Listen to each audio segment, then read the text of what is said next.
ಇನ್ನು ಮದುವೆ ಮನೆಯೊಂದು ರಣಾಂಗಣವಾದ ಘಟನೆ ಚಾಮರಾಜನಗರದ ಕೊಳ್ಳೇಗಾಲದಲ್ಲಿ ನಡೆದಿದೆ. ಚಿನ್ನಾಭರಣದ ವಿಚಾರಕ್ಕೆ ಚಾಕು ಇರಿತ 5 ಗಾಯವಾಗಿದೆ.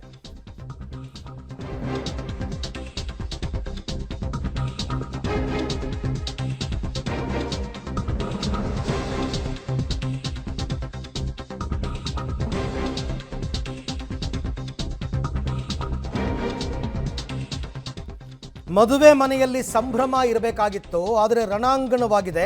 ಚಿನ್ನಾಭರಣದ ವಿಚಾರಕ್ಕೆ ಚಾಕುವಿನಿಂದ ಇರಿದಿದ್ದಾರೆ. 5 ಗಾಯ ಆಗಿದೆ. ಚಾಮರಾಜನಗರ ಜಿಲ್ಲೆ ಕೊಳ್ಳೇಗಾಲ ಪಟ್ಟಣದಲ್ಲಿ ನಡೆದಿರೋ ಘಟನೆ. ಮುದಾಸಿರ್ ಮತ್ತು ಗುಲ್ನಾಜ್ ಬಾನು ಇವರ ಮದುವೆ ವಿವಾಹ ನಿಶ್ಚಯವಾಗಿತ್ತು. ಆದರೆ ಹುಡುಗಿ ಮನೆಯವರು ಹೇಳದಂತೆ ಚಿನ್ನಾಭರಣವನ್ನು ಕೊಟ್ಟಿಲ್ಲ ಅಂತ ಕಿರಿಕು. ಹುಡುಗಿ ಮನೆಗೆ ಹೋಗಿದ್ದ ಹುಡುಗನ ಮನೆಯವರು ಕೂಡ ಹೋಗಿದ್ದರು ಹುಡುಗಿ ಮನೆಗೆ. ಅಲ್ಲಿ ಮಾತಿಗೆ ಮಾತು ಬೆಳೆದು ಪರಸ್ಪರ ಈ ರೀತಿ ಚಾಕು ಇರಿತವಾಗ್ಬಿಟ್ಟಿದೆ. ದೊಡ್ಡ ಗಲಾಟೆ ಆಗಿದೆ. ಈ ಬಗ್ಗೆ ಮತ್ತಷ್ಟು ಮಾಹಿತಿ ನನ್ನ ಕೊಲೀಗ ವಿಜಯ್ ಅವರಿಂದ ಪಡ್ಕೊಂಡ. ವಿಜಯ್, ಕೇವಲ ಚಿನ್ನಾಭರಣವನ್ನು ಕೊಡಲಿಲ್ಲ ಅನ್ನೋ ಕಾರಣಕ್ಕೆ ನಡೆದಿರ್ತಕ್ಕಂಥದ್ದ, ಈಗ ಚಾಕು ಇರುತ್ತಕ್ಕೆ ಒಳಗಾಗಿರ್ತಕ್ಕಂಥವ್ರ ಆರೋಗ್ಯ ಹೇಗಿದೆ ಅಂತ?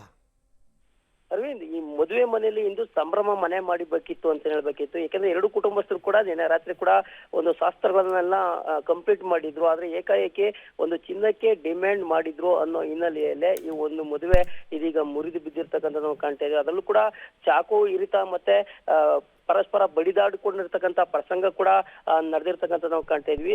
ನಿನ್ನೆ ಈ ಒಂದು ಮದುವೆ ಮುರಿದು ಬಿದ್ದಿರ್ತಕ್ಕಂಥದ್ದು. ಮತ್ತೆ ಬೆಳಿಗ್ಗೆ ಮಾತುಕತೆಗೆ ಹೋದಂತ ಸಂದರ್ಭದಲ್ಲಿ ಏಕಾಏಕಿ ಎರಡು ಗುಂಪಿನ ನಡುವೆ ಅಂದ್ರೆ ಎರಡು ಕುಟುಂಬಗಳ ನಡುವೆ ಪರಸ್ಪರ ಬಡಿದಾಟ ಆಗುತ್ತೆ. ಆ ವೇಳೆಯಲ್ಲಿ ಹುಡುಗನ ಸಂಬಂಧಿಕರಿಗೆ ಚಾಕುವಿನಿಂದ ಹಲ್ಲೆ ನಡೆಸ್ತಕ್ಕಂಥದ್ದು. ಅಲ್ಲೇ ಇದ್ದಂತ ಹುಡುಗನ ಸಂಬಂಧಿಕರು ಕೂಡ ಚಾಕುವನ್ನ ಕಿತ್ಕೊಂಡು ಅವರಿಗೂ ಕೂಡ ಹುಡುಗಿಯವರ ಮನೆಯವರಿಗೂ ಕೂಡ ಒಂದು ಹಲ್ಲೆ ನಡೆಸ್ತಕ್ಕಂಥದ್ದನ್ನು ನಾವು ಕಾಣ್ತಾ ಇದ್ವಿ. ಹಿನ್ನೆಲೆಯಲ್ಲಿ ಇದೀಗ 5 ಜನರಿಗೆ ಈ ಚಾಕು ಇರಿತ ಆಗಿರ್ತಕ್ಕಂಥದ್ದು. ಸದ್ಯ ಎಲ್ಲರೂ ಕೂಡ ಔಟ್ ಆಫ್ ಡೇಂಜರ್ ಅಂತಾನೆ ಹೇಳ್ಬೋದು.